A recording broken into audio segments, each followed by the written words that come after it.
In the blistering heat of the Judean desert, archaeologists found hundreds of ancient texts written on leather and papyrus.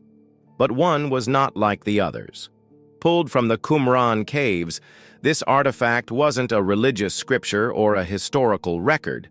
It was made of copper, etched with a strange abbreviated Hebrew. It wasn't a book, it was a list, and it sounded like something straight out of an Indiana Jones movie, a treasure map detailing 64 locations where an unimaginable fortune in gold and silver lay buried. For over 70 years, one question has haunted archaeologists and treasure hunters. Is the treasure real? And if so, where is it now? The story of the Greater Dead Sea Scrolls began in 1947 with the legendary discovery by a Bedouin shepherd. This kicked off a massive archaeological rush to the desolate cliffs overlooking the Dead Sea. It was during one of these organized surveys in March of 1952, an effort involving both archaeologists and local Bedouins, that a team made an astonishing find in a recess known as Cave 3. Sitting apart from the other scroll fragments were two strange, green, heavily oxidized rolls of metal. It was immediately obvious this was something unique. While the other scrolls were made of fragile parchment and papyrus, this was crafted from a copper alloy with about 1% tin, a material chosen to last. This wasn't a text meant for casual reading, it was a permanent record, built to survive the ravages of time. But its durability came with a serious problem. The copper had corroded so badly over 2 millennia that it was incredibly brittle. Trying to simply unroll it would have shattered it into dust, its secrets lost forever. For years, the two rolls sat, a total mystery. The world knew a copper scroll existed, but no one had any idea what it said. The challenge was so great that the Jordanian government, which controlled the find, had to seek help far beyond its borders. The answer would eventually be found hundreds of miles away, in an English laboratory. In the mid-1950s, the scroll was sent to the Manchester University College of Technology. It was there that a professor named H. Wright Baker came up with an ingenious, if terrifying, solution. With painstaking precision, Baker used a special saw to slice the brittle, oxidized roll into 23 semicircular strips. It was like performing high-stakes surgery on a 2,000-year-old patient. As the strips were laid out, the scroll's true purpose was finally revealed, and it was stranger than anyone could have imagined.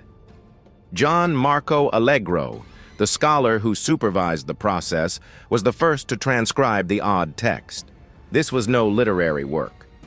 It didn't contain psalms, prophecies, or community rules like the other scrolls. It was a stark, unadorned inventory. The very language was an anomaly. The Hebrew was closer to the Mishnaic Hebrew of a later period than the script found in the other scrolls. It was chiseled into metal, not written with ink, and it was filled with odd abbreviations and even mysterious Greek letters. Some scholars believe the strange grammar suggests it was copied by a scribe who was barely familiar with the language he was inscribing, adding yet another layer of mystery.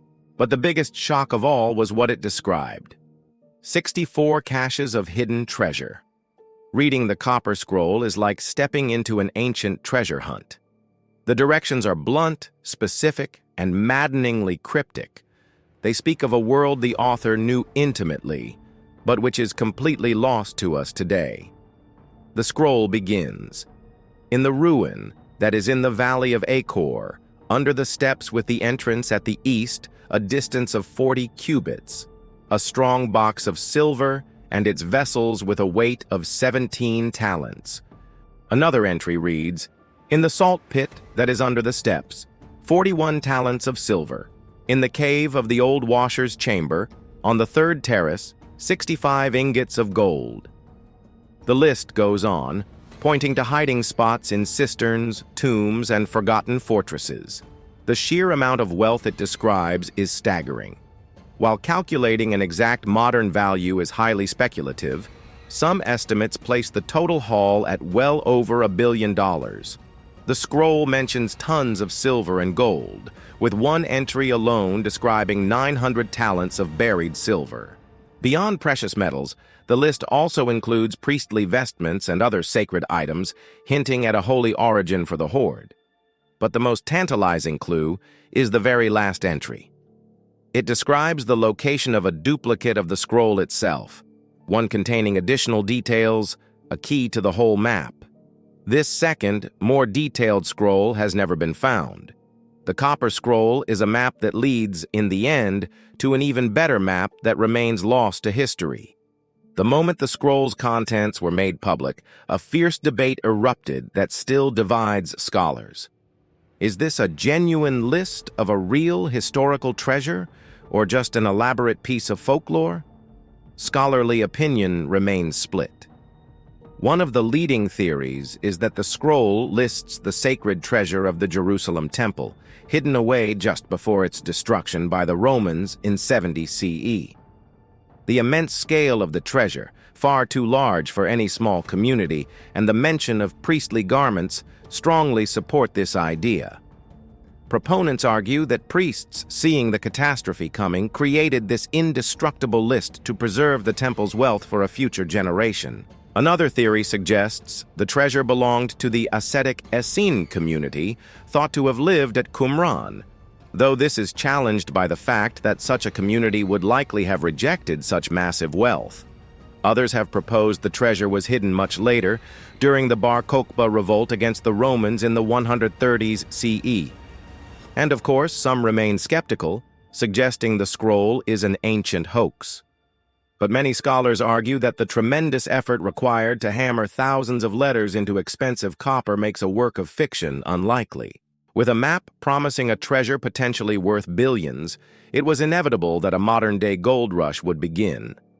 The copper scroll has inspired generations of adventurers, from respected archaeologists to amateur fortune seekers, all hoping to be the one to solve the 2,000-year-old riddle. One of the first and most famous expeditions was led in 1962 by John Allegro, the very scholar who had overseen the scroll's opening. His team followed the clues, excavating several sites, but found nothing. It was a pattern that would become all too familiar. The problem lies in the directions themselves. They were written for someone with intimate first-century knowledge of Judea. Landmarks like the Old Washer's Chamber or the Chain Platform are meaningless to a modern explorer. The landscape has been completely transformed by 2 millennia of earthquakes, erosion, and construction, erasing the very features the map depends on. Despite the use of modern technology like ground-penetrating radar, not a single piece of the treasure has ever been officially found. This has led many to a sobering conclusion. The treasure may have already been recovered. The Romans were brutally efficient at seizing wealth, and it's plausible they tortured captives into revealing the hiding places. Or perhaps the treasure was found by its rightful owners long ago, who used it to rebuild their communities, just as intended. The story of the copper scroll is a puzzle with most of its pieces missing. We have the map, but the world it belongs to has vanished.